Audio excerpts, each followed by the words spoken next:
9-6. You know, we won't play a game in the NBA for another 4 months, but this is actually a really consequential weekend in the association. You see the free agency tracker as we make our way to the big day. A couple of big names. Woj is going to be here in seconds to talk about it. Let's get into it with LeBron opting out of the final year of his contract with the Lakers, making him a free agent. What could be on the table for the King here in just a second. And then also Paul George declining his player option north of $48 million. There are many in basketball that have said this is sort of the ripple effect player. What happens to George could really impact what happens to many others looking for a big payday as free agency is now, fellas, hours away. Yeah, and Z, you said it. The aforementioned Adrian Wojnarowski joins us here on set. Woj, Zubin mentioned it. George declining his player option, so there's no opt-in and trade scenario for George anymore. What is likely to be Paul George's plan? Well, Paul George, Sunday night and then Monday, he's right now planning to meet with 3 teams: the Clippers, the Philadelphia 76ers, and the Orlando Magic. Both Orlando, Philly have max cap space available.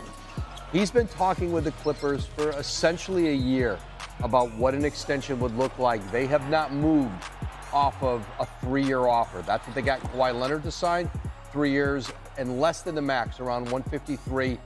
They'd like to keep Paul George in that neighborhood. So far, that's not been good enough to get him re-signed. That 4th year is important to him. That's going to be available to him in Orlando, and it's certainly available to him in Philadelphia, where, you know, it is a ready-made lineup to slide him into with Tyrese Maxey and, of course, Joel Embiid. And the Sixers believe they would certainly be able to make up some ground on Boston in the East with Paul George in their lineup. And George was healthy this season, played 74 games, and of course they're opening up the brand new dome there in L.A. A lot to talk about with the Clippers. And then, of course, there's L.A.'s other team, Woj, the Lakers. Big week for the James family, where LeBron also opted out of the final year of his deal. What kind of flexibility can a new deal for LeBron give the Lakers? If LeBron's willing to take about $20 million less than his max number in the low 50s, it will open up the Lakers' ability to use their full mid-level exception. That's about $13 million a year. And what Rich Paul told Dave McMenamin, our Lakers writer today, was that LeBron's willing to do that if they can attract a high-level impact player to that mid-level exception. And you look at the free agents available, 2 perimeter players, Klay Thompson, James Harden, Jonas Valanciunas, a center from New Orleans who's available in free agency. Hard to imagine you're going to get any of those 3 guys at the mid-level. They'd all have to take less to do that. Harden can go back to the Clippers for at least double that. And, Klay Thompson, I think his days in Golden State are over. I think it's very clear tonight. It's been heading toward that. But there are going to be sign and trade possibilities for Klay Thompson where he'll be able to get a bigger number annually than that $13 million. I'm told Golden State is very eager, willing to work with Klay Thompson, help him get to a place, see if they can get some value back. They want to do right by Klay Thompson in that way. So it's going to be difficult for the Lakers to attract that player. I think Klay Thompson, Harden, they all have an affinity about playing for the Lakers. But at the stage of career both of them are, financially it might be a significant difference. Dallas is interested in Klay Thompson. That would be a sign-and-trade scenario with Golden State. And obviously that's a team coming off the NBA Finals. You could certainly see they need shooting, and you could certainly see how Klay Thompson would impact the Mavericks. A lot of options out there. I know you're almost on the clock, right? 6 o'clock Eastern time on Sunday. Teams can begin negotiating with all free agents. As always, Woj, many thanks. Thanks, Kev. LeBron James has opted out of the final year of his contract with the Lakers, which was set to pay him $51.4 million this season. The expectation is that the NBA's all-time leading scorer will remain with the club on a new deal. Next season will mark LeBron's 22nd season in the NBA. His son, Bronny, was drafted by the team on Thursday. Clippers star Paul George is opting out of his $48.7 million player option, with the Clippers making him an unrestricted free agent. That's been confirmed by our CBS NBA insider Bill Ryder. George is planning to meet with teams once free agency officially begins, 6 p.m. Eastern on Sunday. Elsewhere, the Golden State Warriors are preparing to lose 4-time NBA champ Klay Thompson in free agency. That's according to a report from The Athletic. Thompson was drafted by the Warriors in 2011, and this will mark the end of his 13 years with the Golden State Warriors. The Athletic also reports that the Lakers, Clippers, and Mavericks are expected to be among the teams interested in the five-time All-Star. And for more, welcome the aforementioned CBS Sports NBA insider Bill Ryder. Bill, no surprise, LeBron opts out of his player option with the Lakers. He's eligible for a 3-year deal, turns 40 in December. What are you hearing about L.A. and LeBron's contract negotiations?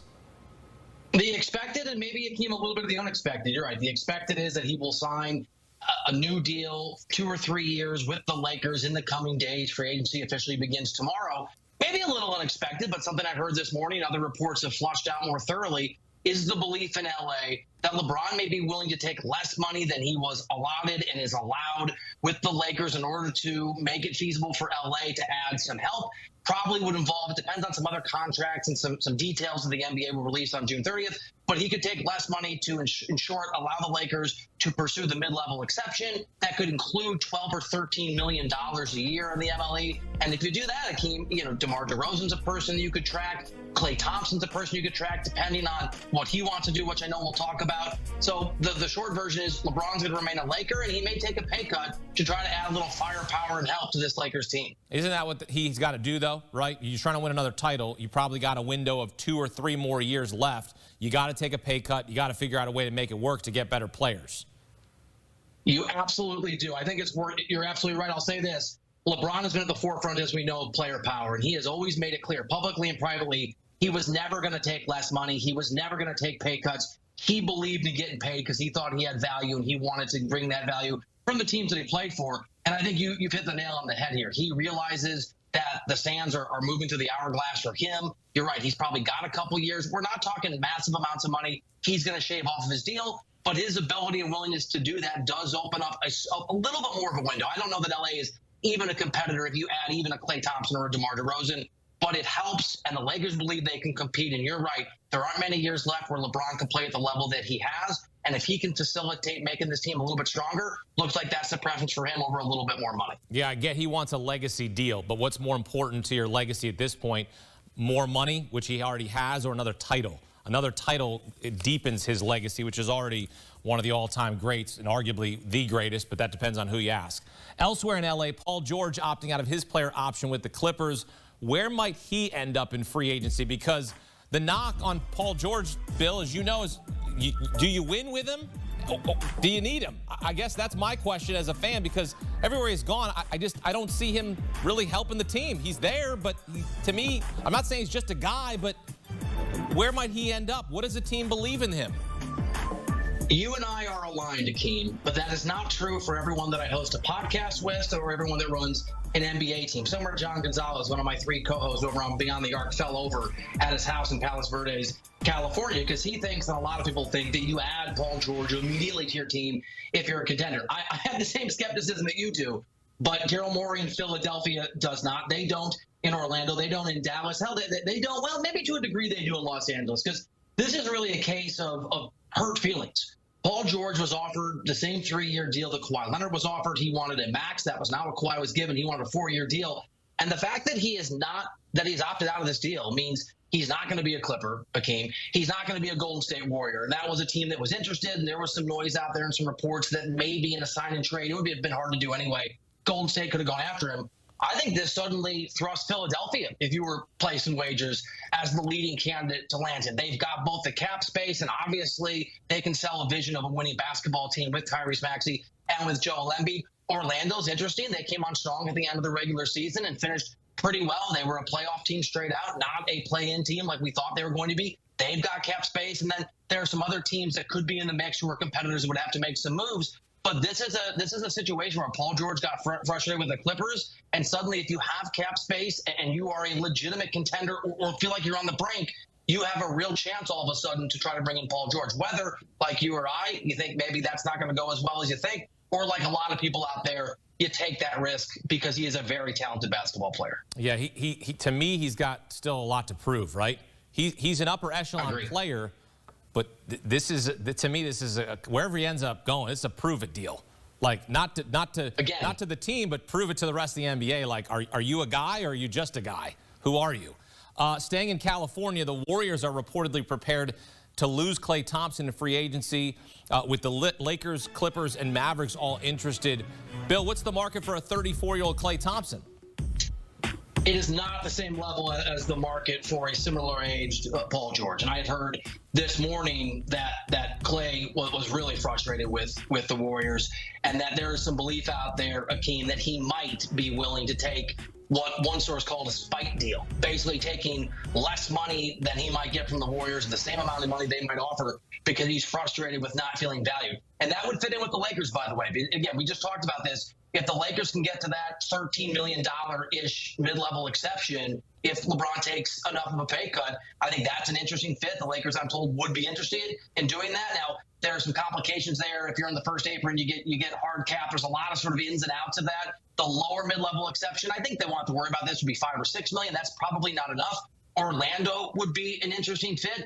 And Philadelphia, again, depending on whether Klay, and the source that I talked to is accurate, that he might take a spike deal and take less money to go to a competitor to just show his frustration with the Warriors. Keep an eye on the Sixers. Even if they land Paul George, depending on what Klay's willing to take, because this is a player who's not the guy that he was, but he's still a 19-point-per-game player. He has won championships. He's a great locker room guy. I think there would be a robust market, Akeem, depending on how much of a pay cut Klay Thompson is willing to take relative to what he thought the Warriors should have paid him. It was interesting what you said there, taking a spite deal elsewhere. Because this is the first time he's entered free agency in his career in terms of testing the market. I'm curious, he's bristled with LeBron in the past. How might that work? And then double-barrel question, how might that work in terms of Steve Kerr and Steph Curry not having him as an option on the floor? Yeah, it's a great question. So I'll say, let's take the first part. I love both these questions. Everybody bristles at LeBron. Let's be frank. And I know you're a big LeBron guy, and I know LeBron. I like LeBron. I think he's a good dude. Everybody bristles at LeBron until they play with him, right? And the guy is so talented that whatever your frustrations with LeBron James, when you're on his team, you have a different perspective of him. Look, I think the Warriors would love to have Klay Thompson, but there is a reality now with how the cap works and how the apron, first and second apron work. And the Warriors had a massive payroll last year that they just can't afford him at the rate that he wants to be at, Akeem. And I think part of the problem in Golden State is that Klay Thompson, like players before him, by the way, in that organization, wants to be paid for what he's done and what he thinks he means historically to that organization. And they need to pay based on what they think he can be. I think they'll be okay without him, depending on the pieces they can add. And I think they don't have a lot of choice. I think they have to develop Kuminga. Andrew Wiggins is still on that roster. Steph Curry is there, and there's a slight window, but they are incredibly hamstrung in what they can do because of the reality of how these aprons work and how the cap now works. You don't want Klay Thompson to walk out the door, but you cannot overpay him